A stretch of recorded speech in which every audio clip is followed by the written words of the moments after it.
Hindi din. Hawakan ko.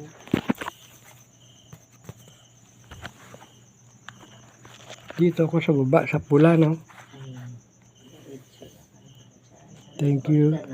Thank you, glory, O God, Almighty Father, Lord Jesus Christ, Holy Spirit, one God forever. Yahweh Yeshua, Emmanuel.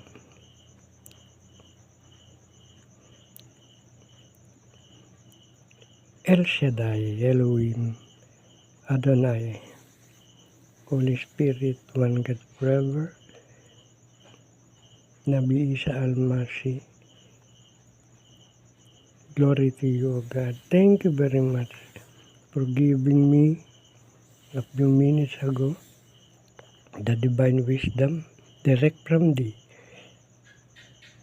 concerning what you meant bring the dead back to life in Matthew 10:8. As in the past and today, doctors, scientists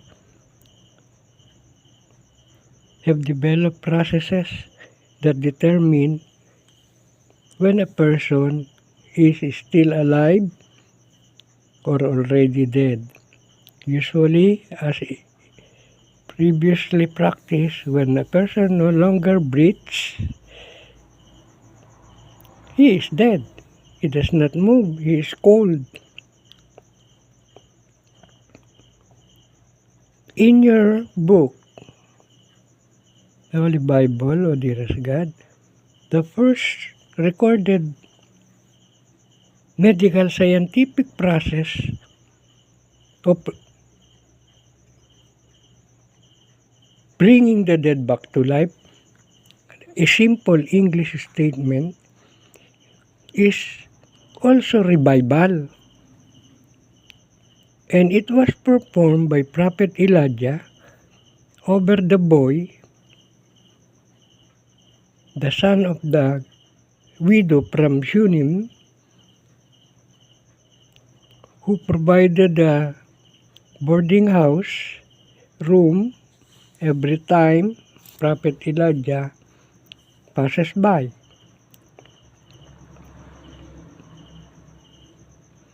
The timing of the arrival of Prophet Elijah was not according to human program. It was your program, O dearest God Jesus. He saw the boy in the room, lifeless, cold, and the mother crying. Prophet Elijah, as usual, prayed for your mercy, O God, but his very words were not printed. And you gave me that kind of prayer. All I have to do is ask for your mercy.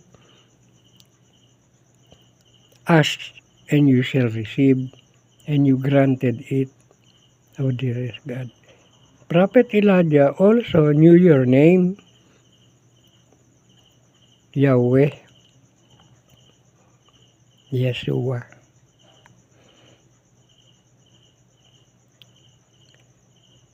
You gave him wisdom to place his warm body over the boy. How long? It is not indicated, but Prophet Elijah is not a human being, ordinary in any sense. When he arrived, he came from a long hike, walking, and his body, even in our own experience, after walking, that was walking, jogging, and usually Prophet Elijah did not walk. He kept on running. He is a sprinter. It is very seldom that he is described as just walking. He is a sprinter, a runner, faster than the Olympic champion. And it was proven during King Ahab when about to reign. He arrived ahead of the charioted transport of King Ahab from Mount Carmel to the palace. So the blood of Prophet Elijah was circulating very fast in his body, and when he placed his body on the boy cold, the temperature is like an electricity. The blood, it is the blood which carry life. It is what makes the physical body move.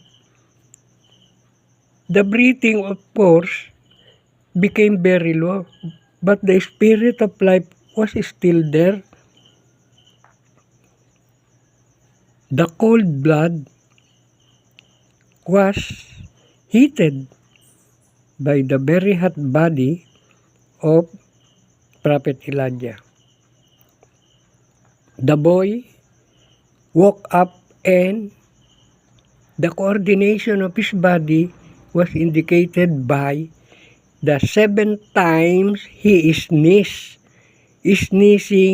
As of the present medical biological knowledge by doctor and scientists, is a complete bodily coordination of all the parts of the body, from the subatomic cell, to the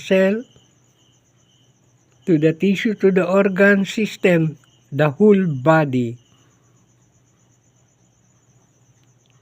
gave a full force out of the new blood running. And the boy came back to life. That is a simple statement. Most people then and now usually pass through this, not through any other disease, wound, or accident, but they lost breathing, they collapse, which we call unconsciousness. When a person is unconscious, the spirit of life blown by God into his or her nostril is still there. God does not take anything back what He gave. Given already the life, God gave the wisdom, the processes to sustain that life.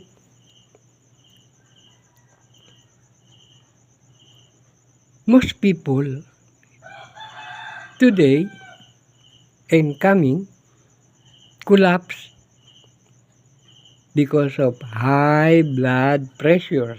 Yes. The number one killer, heart attack. For most fatal attack, both heart attack and brain attack. To the point that doctors have pronounced a person can be declared dead when the heart ceases to beat. Yes, but later on they were able to find out even if the human heart is no longer beating normally, the brain continues to beat. Until the brain no longer functions, a person is still alive. Brain dead. When these two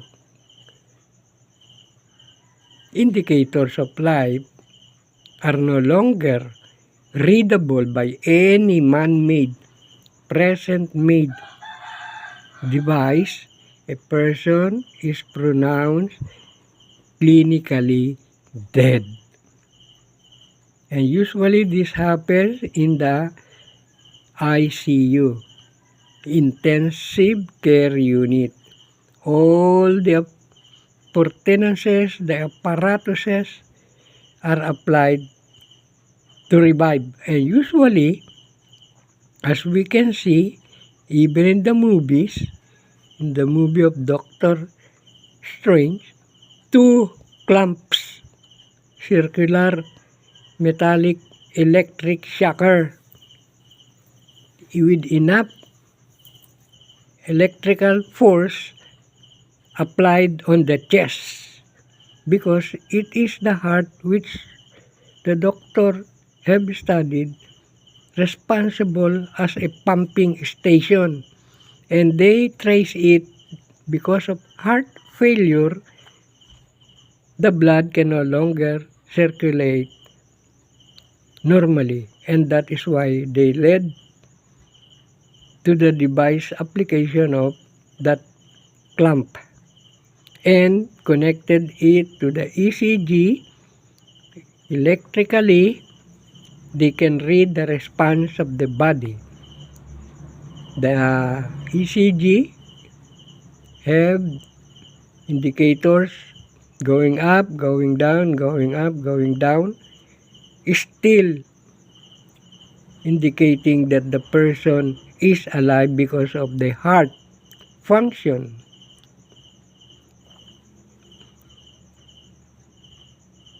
When the heart can no longer pump, the ECG display the indicator of a dot and a sound. Until such moment, doctors believe that the count as in the pulse rate of 76 to 78 pulse rate is equal to 1 minute. They have timed it per second. If the pulse rate of that does not change in 1 minute, equivalent indicator, they pronounce the human being as dead according to the heart's palpitation. Now, they were able to discover the last indicator is the brain. They use the same count, the same indicator, the same ECG. That's why they are able to compute and answer the question, what are the chances of survival, Doc? They read it, oh, he is 50-50. Below 50-50, that is almost dying. And in the life balance of God, He uses His numerical indicator, 7. In the measurement of the alkaline, 7 is the measuring stick. Going to the left, from the mid number of 4 to 1 means losing the ability to live. Going to the right gives the positive indicator of maintaining the life. It is God's creation indicator. Now, once a person is declared dead in all aspects, as modern science have reached,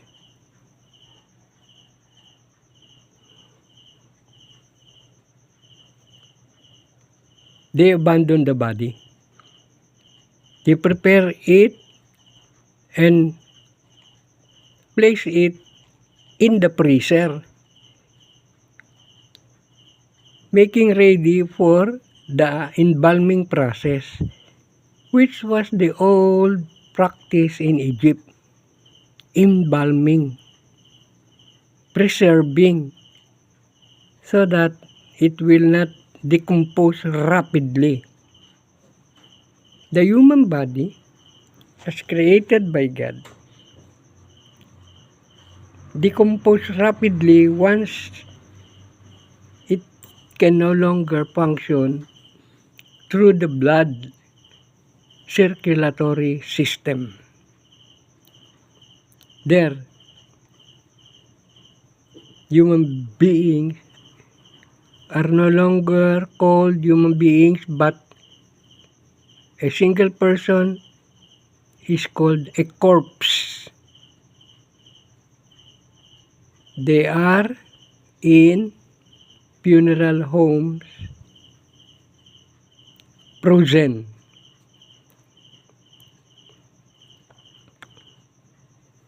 But there are many stories of frozen dead people before the surgical operation of introducing formalin and removing genitals and other vital parts of the body.